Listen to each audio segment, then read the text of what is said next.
Bonjour et bienvenue dans ce flash d'information. En Ukraine, le bilan de l'attaque de Dnipro s'alourdit, 40 corps et péchés et 30 autres portés disparus. C'est le bilan de l'attaque de l'immeuble résidentiel à Dnipro en Ukraine par l'armée russe ce week-end. Et pour le Premier ministre suédois assumant la présidence de l'Union européenne, cette lourde attaque constitue un crime de guerre. Les responsables devront répondre de leurs actes.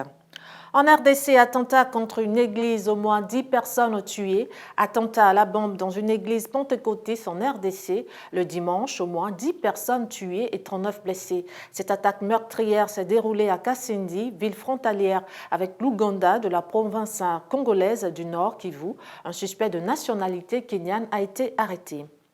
Et je vous emmène à présent au Kenya à la découverte de cette initiative 100% écologique pour lutter contre la déforestation. Des opérateurs économiques mettent sur le marché des crayons fabriqués à partir de vieux journaux. Le résultat est saisissant. Et au Maroc, les Berbères célèbrent leur nouvel an. À chacun son nouvel an, plus de 2 semaines après l'entrée officielle en 2023. Les Berbères du Maroc célébrèrent ce dimanche 15 janvier l'avènement de l'an de 1973 de leur calendrier. Une occasion pour mettre en avant leurs spécificités culturelles.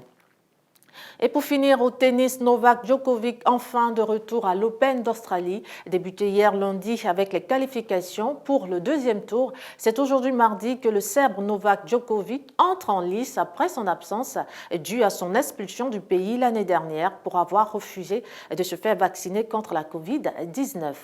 Fin de ce flash d'information. Merci de votre attention. Rendez-vous tout à l'heure pour le journal télévisé.